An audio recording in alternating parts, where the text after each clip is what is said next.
Bonjour Jean Ziegler. Bonjour. Vice-président du Conseil des Nations Unies chargé des droits de l'homme. Vous avez été aussi rapporteur spécial des Nations Unies pour l'alimentation et vous publiez, j'allais dire, un coup de gueule, un de plus, dans cette carrière qui vous amène à vous révolter des souffrances et des injustices du monde. Ça s'appelle Destruction massive, géopolitique de la faim, c'est publié au Seuil.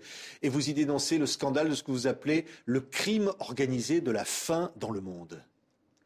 Sans aucun doute, la faim dans le monde, les hécatombes, ce meurtre collectif qui se déroule dans une normalité glacée tous les jours, de la destruction par la faim de millions d'êtres humains, est le scandale numéro 1 de notre temps, au seuil de ce millénaire.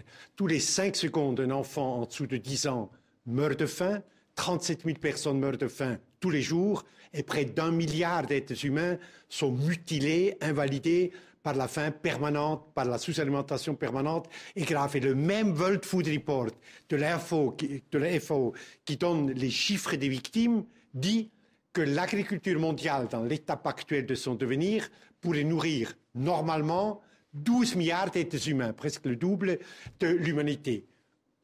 Conclusion, il n'y a plus aucune, c'était différent par les siècles passés, aujourd'hui il n'y a plus aucune fatalité pour le massacre. Oui. Un enfant qui meurt de faim, maintenant où nous parlons, est assassiné. Vous dites d'ailleurs, vous citez évidemment les droits de l'homme, le droit à s'alimenter est un droit fondamental, et celui qui en prive quelqu'un, c'est un criminel. Et donc vous dites, qui sont les criminels aujourd'hui ?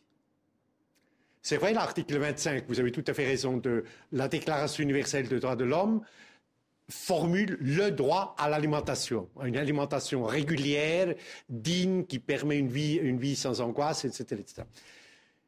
Et ce droit est peut-être le droit de l'homme, sûrement le droit de l'homme le plus brutalement, le plus cyniquement et le plus massivement nié, violé sur cette planète. Alors, on meurt de faim pour une multitude de raisons, mais toutes ces causalités sont faites de main d'homme. Je cite quelques-unes. Aujourd'hui, où nous discutons, 12 millions d'êtres humains en Afrique orientale sont au bord de l'anéantissement par la faim. Et parce qu'il y a une sécheresse depuis 5 ans, etc., etc. Terrifiant. Et les Nations Unies doivent refuser des gens par centaines chaque matin aux portes des 17 camps qui devraient accueillir ces survivants. Pourquoi ? Parce que le Programme alimentaire mondial, qui est l'organisation qui doit fournir de l'aide alimentaire d'urgence de la part des Nations Unies, le Programme alimentaire mondial a perdu la moitié de son budget en 2 ans. Ça veut dire quoi ? Ça veut dire que les grands États industriels, qui sont les cotisants, les donateurs par la loi du Programme alimentaire mondial, ne payent plus. Pourquoi ils ne payent plus ? Parce qu'il y a la crise internationale, parce qu'on ne peut plus payer, parce que les États sont endettés ? Voilà, parce que les spéculateurs qui ont ruiné les marchés financiers maintenant doivent être soutenus, le système bancaire financé à coût de dizaines de milliards par le contribuable. Conséquence, Paris, Londres, Berlin ne payent plus leurs cotisations au Programme alimentaire mondial qui ne peut plus fournir de l'aide et les gens meurent. Autrement dit, les spéculateurs qui ont ruiné les bourses du monde en 2002-2007 par avidité, par folie du gain, devraient être transférés devant un tribunal de Nuremberg et jugés pour crime contre l'humanité. Parce que ces spéculateurs tuent par centaines de milliers maintenant où nous parlons. Spéculateurs, vous parlez de qui ? Ce sont des gros industriels. Les hedge funds, il y a 3 acteurs principaux. D'abord, le marché alimentaire, les 3 aliments de base, pour aller vite, pour le maïs, le riz et le blé, qui couvrent 75% de la consommation mondiale, sont dominés par une dizaine de sociétés multinationales. L'année dernière, Cargill, par exemple, pour prendre un exemple, a contrôlé 26,8% de tout le commerce du blé, a fixé les prix. Louis Dreyfus Brothers, par exemple, fixe grosso modo, avec quelques autres, les prix du riz. Et ces prix augmentent du fait de la spéculation boursière, puisque les hedge funds se sont joints maintenant. Ils ont migré sur les bourses des matières premières agricoles. Le maïs a augmenté de 93% en 18 mois. La tonne de blé meunier a doublé depuis l'année dernière. Et le riz a augmenté de 113%.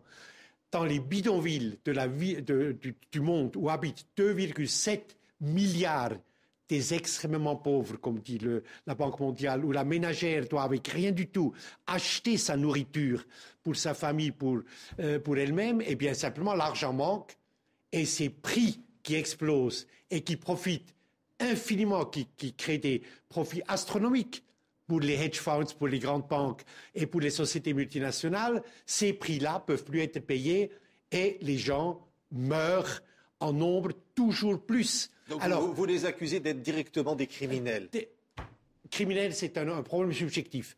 Eux, ils croient à la liberté du marché. Ils disent, mais puisque spéculer sur les maïs et le riz est possible selon la loi, avec les contrats à terme, avec les futures, avec tous les instruments qu'on connaît. Nous le faisons. Le capital va là où il fait le maximum de profit. S'il est à la fin, bien c'est le marché qu'il a voulu que quelques-uns mangent, mais ceux qui n'ont pas d'argent et qui n'ont pas d'accès à la nourriture, donc ils ne mangent pas. Donc c'est le juge, c'est le marché. Et ce marché, selon les monstres de froid, le marché obéit à des lois de la nature. Oui. Donc ils ne se sentent pas du tout responsables. Mais nous, c'est ça que je veux dire. Mon livre, malgré tout, est un livre d'espoir. Qu'est-ce qu'on peut faire? Parce que c'est ça, Jean Ziegler, c'est un constat. On a bien vu que même au G20, il n'a pas été question à Cannes de cette question-là. Alors que M. Sarkozy l'avait promis qu'on allait s'attaquer à la spéculation sur les biens alimentaires. Vous avez raison, il n'a pas pipé mot, il n'a rien fait.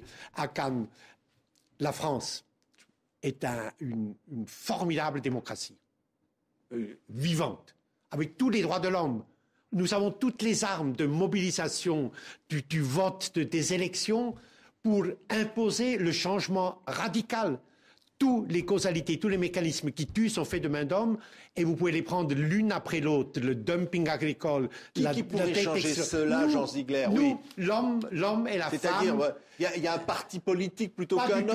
Non, il s'agit de la conscience des hommes. Je crois que Immanuel Kant a dit l'inhumanité infligée à un autre détruit l'humanité en moi.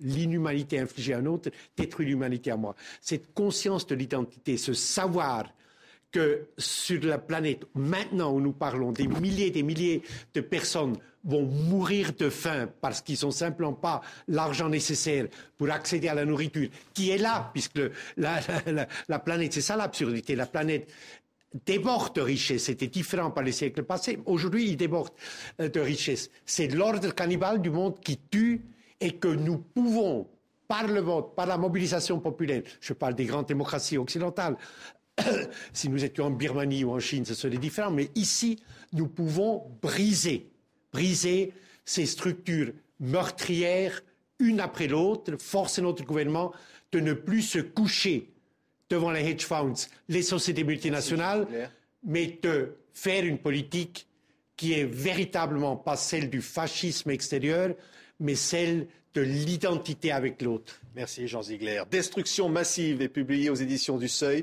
Merci d'avoir été notre invité. Merci à vous. Merci beaucoup.